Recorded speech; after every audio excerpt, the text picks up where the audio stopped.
कहानी की शुरुआत में हमें केल्विन नाम के एक आदमी को दिखाया जाता है जो कि एक बहुत बड़ी साइबर सिक्योरिटी कंपनी में इंजीनियर है। इस साइबर सिक्योरिटी कंपनी के जो क्लाइंट्स हैं वो बड़े बड़े बैंक्स, बड़े बड़े कॉरपोरेट्स हैं। ये उनके ऊपर होने वाले साइबर क्राइम्स को, साइबर अटैक्स को रोकते हैं। केल्विन की एक बेटी भी है जिसे हार्ट प्रॉब्लम थी, लेकिन अब उसकी हार्ट की सर्जरी हो चुकी है।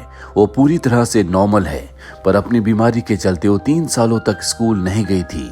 और आज केल्विन अपनी बेटी का एडमिशन करवाने के लिए स्कूल आया है, इसीलिए उसने ऑफिस से छुट्टी ली है। वहीं हमें एक हैकर को दिखाया जाता है जो एक बहुत बड़े बैंक के सर्वर को हैक करके उसके पैसे ट्रांसफर करना शुरू कर देता है। और इस बैंक की सिक्योरिटी का काम केल्विन की कंपनी के पास है।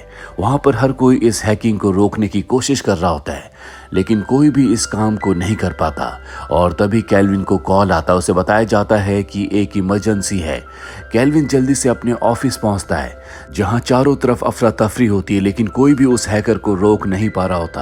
केल्विन देखता है कि उस हैकर ने बैंक के सर्वर को पूरी तरह से अपने कंट्रोल में ले लिया है और अब कुछ नहीं किया जा सकता। तभी केल्विन ने जो अपना एक नया फायरवॉल बनाया होता है वो उसे अपने सिस्टम में लॉन्च कर देता है, जिसके बाद जो इलीगल ट्रांजैक्शंस हो रही होती हैं वो उन सब को रोक देता है। सबके सब बहुत खुश हो जाते हैं, लेकिन साइबर सिक्योरिटी कंपनी का जो डायरेक्टर होता है वो बिल्कुल खुश नहीं होता। वो केल्विन से कहता है कि तुमने अपने बनाए हुए फायरवॉल को हमारे सिस्टम में लॉन्च क्यों किया, इससे और भी गड़बड़ हो सकती है।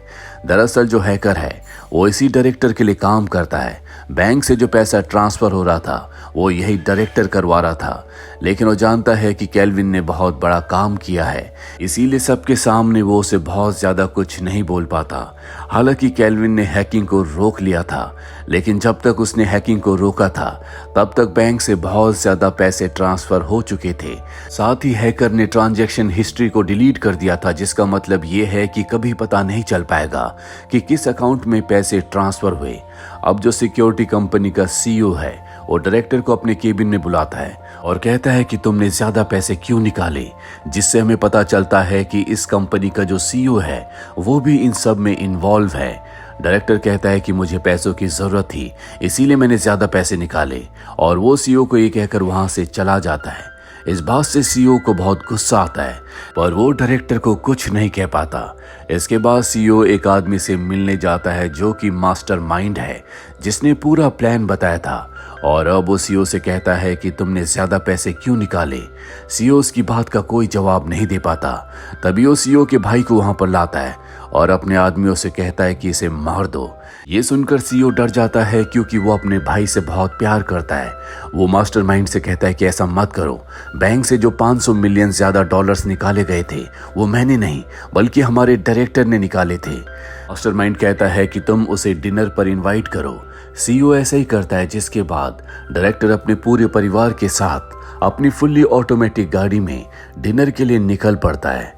और अब मास्टरमाइंड अपने हैकर से उसकी पूरी गाड़ी को कंट्रोल में ले लेता है। दरवाजे अपने आप ही लॉक हो जाते हैं। गाड़ी की स्पीड बढ़कर 150 किलोमीटर पर आवर हो जाती है। डायरेक्टर के कंट्रोल से अब गाड़ी पूरी तरह से बाहर है और अगले पल गाड़ी का एक बहुत बड़ा एक्सीडेंट होता है, जिसमें डायरेक्टर और उसकी पूरी फैमिली मारी जाती है। मास्टरमाइंड बहुत ही खतरनाक इंसान है, वो किसी को भी मारने से पहले सोचता तक नहीं। ये बात अब सीईओ को भी समझ में आ चुकी है।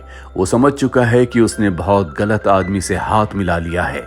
अब क्योंकि कंपनी का डायरेक्टर मारा जा चुका है, इसीलिए उसकी पोस्ट को केल्विन को दे दिया जाता है। केल्विन को कंपनी की तरफ से रहने के लिए घर भी दिया जाता है। केल्विन उस घर में शिफ्ट हो जाता है। केल्विन अपनी जिंदगी में पूरी तरह से सेटिस्फाइड है, पर वो इस बात से दुखी होता है कि जिस स्कूल में वो अपनी बेटी का एडमिशन करवाना चाहता है, स्कूल वाले उससे 5 लाख डॉलर्स की डोनेशन मांग रहे होते हैं। वो स्कूल के सर्वर को हैक करता है ताकि वो अपनी बेटी के एडमिशन को एक्सेप्ट करवा सके। केल्विन के लिए ये एक बहुत ही नॉर्मल काम है, पर वो जानता है कि ये गलत है, इसीलिए वो हैकिंग को बीच में ही रोक देता है। पर कुछ ही दिनों बाद केल्विन के बैंक अकाउंट में बहुत सारे पैसे आते हैं जो कि अलग अलग अकाउंट से आए होते हैं। साथ ही केल्विन की बेटी का एडमिशन उसी स्कूल में हो चुका है, जिसका मतलब ये है कि किसी ने स्कूल में 5 लाख डॉलर्स की डोनेशन दे दी है। केल्विन को कुछ समझ नहीं आता कि ये कौन कर रहा है। अगले दिन उसका सीईओ उसे बाहर मिलने के लिए बुलाता है, जहां पर वो उसे बताता है कि तुम्हारे अकाउंट में जो पैसे आए हैं वो मैंने ही ट्रांसफर करवाए हैं, मैंने तुम्हारी बेटी का एडमिशन करवाया है और अभी हाल ही में बैंक के ऊपर जो साइबर अटैक हुआ था वो मैंने ही करवाया था। मैं चाहता हूं कि तुम मेरे साथ मिलकर काम करो, इससे तुम्हें कभी पैसों की कोई कमी नहीं होगी। पर केल्विन साफ साफ मना कर देता है, वो कोई भी इलीगल काम नहीं करना चाहता। साथ ही वो सीईओ को कहता है कि मैं पुलिस को इस बारे में बता दूंगा। सीईओ कहता है कि कुछ सालों पहले तुम जेल गए थे क्योंकि तुम इलीगल काम किया करते थे। केल्विन कहता है कि अब मैंने वो सारे काम छोड़ दिए हैं, मैं कोई गलत काम नहीं करता। सीईओ देखता है कि केल्विन उसकी बातों को एक डिवाइस में रिकॉर्ड कर रहा है, वो उससे उस डिवाइस को लेकर पानी में फेंक देता है। इसके बाद केल्विन यहाँ से निकल जाता है और रात को जब वो अपने घर जा रहा होता है तभी पुलिस वाले उसकी गाड़ी रोकते हैं और उसे पुलिस स्टेशन ले आते हैं। हाँ, पुलिस ऑफिसर उससे पूछता है कि तुम्हारे बैंक अकाउंट में इतने सारे पैसे कहाँ से आए। केल्विन कहता है कि इस बारे में मुझे कुछ नहीं पता, लेकिन वो पुलिस ऑफिसर कहता है कि अभी जो बैंक में साइबर अटैक हुआ था हमें लगता है कि उसके पीछे तुम ही हो, तुम भी उन लोगों के साथ मिले हुए हो जिन्होंने साइबर अटैक किया था। हालांकि केल्विन को पता है कि यह काम सीईओ का है पर उसके पास कोई सबूत नहीं है। केल्विन पुलिस ऑफिसर से कहता है कि जो लोग इस तरह के काम करते हैं वो कभी अपने अकाउंट में पैसे ट्रांसफर नहीं करवाते, मुझे फंसाया जा रहा है। अगर आप मुझे कुछ वक्त की मोहलत दें तो मैं आपके पास सबूत ले आऊंगा कि ये काम किसने किया है। पुलिस ऑफिसर कुछ देर सोचता और इसके बाद उसे टाइम दे देता है और अब केल्विन अपने ऑफिस में जाता है। वही हमें सीईओ को दिखाया जाता है जो एक बार फिर से उसी हैकर को कॉल करता है जिस हैकर ने पिछली बार बैंक को हैक किया था और कहता है कि अब हमें एक दूसरे बैंक को हैक करना है जहां से हमें $2 बिलियन को निकालना होगा। और जब वो हैकर ऐसा कर रहा होता है तो केल्विन को पता चल जाता है कि अब एक दूसरे बैंक के ऊपर साइबर अटैक किया जा रहा है। सबसे पहले बात वो पुलिस ऑफिसर को बताता है, उसके पास जो उसका फायरवॉल है पिछली रॉबरी से सीख कर उसने उसे और भी अपग्रेड किया होता है। उसके पास उसका एआई है, वो अपने एआई की फायरवॉल की मदद से उस रॉबरी को रोक लेता है। साथ ही उसे ये भी पता चल जाता है कि सारा का सारा पैसा कौन से अकाउंट में ट्रांसफर होने वाला था और ये एक बहुत बड़ा सबूत है जिससे पता चल जाएगा कि सीईओ ये सब कुछ करवा रहा है। वो सबूत को लेकर पुलिस स्टेशन की तरफ जाता है, लेकिन तभी रास्ते में सीईओ के लोग उसे पकड़ लेते हैं। केल्विन किसी तरह से उनसे बचकर वहां से भागकर पुलिस स्टेशन पहुंच जाता है, पर इससे पहले कि वो सारे सबूत पुलिस ऑफिसर को देता वहां पर उसकी वाइफ आ जाती है और बताती है कि हमारी बेटी को किसी ने किडनैप कर लिया है। केल्विन समझ जाता है कि ये काम सीईओ का है और तभी किडनैपर्स का कॉल उसकी वाइफ को आता है जो उसे कहते हैं कि तुम्हारे हस्बैंड के पास जो प्रूफ है वो पुलिस ऑफिसर को ना देकर हमें वापस लौटा दो, हम तुम्हारी बेटी को छोड़ देंगे। केल्विन को पता है कि ये काम सीईओ का है, इसीलिए वापस उसे मजबूरी में अपने ऑफिस आना पड़ता है जहां पर उस सबूत को सीईओ को लौटा देता है। सीईओ कहता है कि तुमने पूरे सिस्टम को जाम कर दिया है जिससे हमारी ट्रांजैक्शन रुक चुकी है। हम चाहते हैं कि तुम अपने सॉफ्टवेयर को अनस्टॉल कर दो ताकि हमारी ट्रांजैक्शन कंप्लीट हो जाए। केल्विन को उनकी बात माननी पड़ती है और जब वो अपने सॉफ्टवेयर अपने फायरवॉल को अनस्टॉल कर रहा होता है तो बहुत चालाकी से वो अपनी बेटी की लोकेशन का पता लगा लेता है क्योंकि उसकी बेटी के हाथ में एक स्मार्ट वॉच होती है जिससे उसने उसे ट्रैक कर लिया होता है। वो लोकेशन अपनी वाइफ को बता देता है। उसकी वाइफ उस जगह पर जाती है जहां पर वो बहुत बहादुरी से अपनी बेटी को बचा लेती है जिसे एक बॉक्स के अंदर बंद किया गया था। बॉक्स के अंदर बंद होने की वजह से उसकी बेटी की हालत बहुत ज्यादा खराब होती है और अब पुलिस भी यहाँ पर पहुंच जाती है जो उसकी बेटी को पहले हॉस्पिटल ले जाते हैं। साथ ही केल्विन की वाइफ को अरेस्ट कर लिया जाता है क्योंकि केल्विन का कुछ पता नहीं होता कि वो कहाँ पर है। पुलिस ऑफिसर को ये बात पता चल चुकी होती है कि केल्विन के पास हैकर्स के खिलाफ सबूत थे, लेकिन वो सबूत उसने उन्हें नहीं दिए, जिसका मतलब ये है कि उसने डील को तोड़ा है और अब पुलिस हर तरफ केल्विन को ढूंढ रही होती है। केल्विन को ये बात पता चल जाती है, वो हॉस्पिटल जाता है जहां पर अपनी बेटी की ऐसी हालत देखकर उसे बहुत दुख होता है और अब वो किसी भी कीमत पर सीईओ के खिलाफ सबूत को इकट्ठा करना चाहता है, तभी वो अपने आप को अपनी वाइफ को बचा सकता है।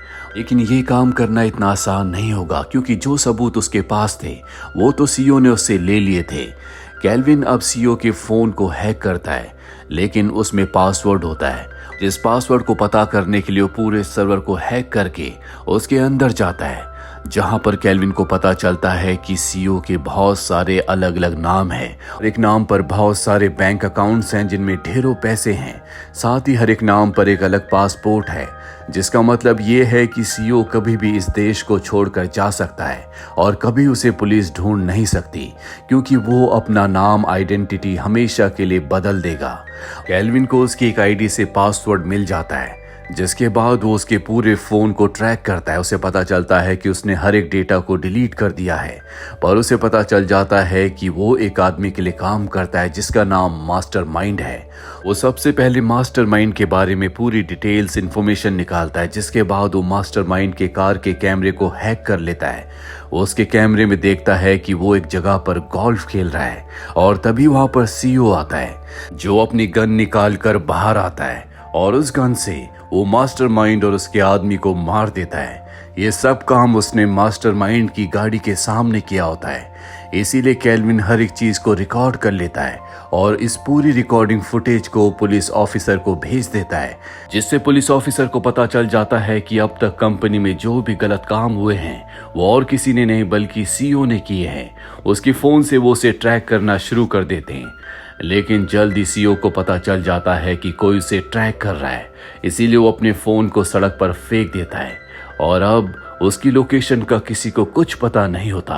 केल्विन परेशान हो जाता, उसे कुछ समझ नहीं आता कि उसे सीईओ को कहां पर ढूंढना चाहिए, क्योंकि अगर वो एक बार इनके हाथों से निकल गया तो उसे पकड़ना नामुमकिन हो जाएगा, क्योंकि उसके पास अपनी बहुत सारी अलग अलग आईडीज हैं। केल्विन को याद आता है कि उसने उसके केबिन में एक दवाई के बॉक्स को देखा था और ये वही दवाई है जो उसकी बेटी भी लेती है। केल्विन को समझ जाता है कि उसे खुद कोई मेडिकल प्रॉब्लम नहीं है, यानी कि ये दवा वो किसी के लिए मंगवाता है और अब वो उस कंपनी के सर्वर को हैक कर लेता है जो कंपनी इस दवा को बनाती है और जल्दी उसे पता चल जाता है कि सीईओ इस दवा की डिलीवरी किस जगह किस एड्रेस पर मंगवाता था। वही हमें सीईओ को दिखाया जाता है जो उसी एड्रेस पर जाता है जहां पर उसका छोटा भाई है, जिसकी हालत बहुत ज्यादा खराब है और उसकी ऐसी हालत और किसी ने नहीं बल्कि मास्टरमाइंड ने की थी, क्योंकि उसके काम में डिले हो रहा था और इसीलिए सीईओ ने मास्टरमाइंड को मार दिया था, क्योंकि वो अपने भाई से बहुत प्यार करता है। अब केल्विन यहाँ पर पहुंच चुका है। सीईओ और केल्विन के बीच हाथापाई होना शुरू हो जाती है। सीईओ अपनी गन निकालकर केल्विन को मारने की कोशिश करता है और तभी गोली चलती है और गलती से गोली सीईओ के भाई को लग जाती है, जिससे उसकी मृत्यु हो जाती है। सीईओ अपना आपा खो देता है। वो केल्विन को मारना चाहता है, पर इससे पहले कि वो केल्विन को मारता, यहाँ पुलिस पहुंच जाती है जो सीईओ को पकड़ लेती है और इस तरह से सीईओ का गेम खत्म हो जाता है। कहानी के अंत में हमें केल्विन को दिखाया जाता है जो अपनी बेटी के साथ बैठा हुआ है। वो अपनी बेटी को कोडिंग सिखा रहा होता है ताकि उसकी बेटी उसी की तरह अपने काम में एक्सपर्ट हो जाए और भविष्य की दुनिया में जहां पर इस तरह के क्राइम और भी बढ़ते चले जाएंगे, उन क्राइम्स को रोकने में उसकी मदद करे। तो ये थी पूरी कहानी इस फिल्म की। उम्मीद करते हैं कि ये कहानी आपको पसंद आई होगी।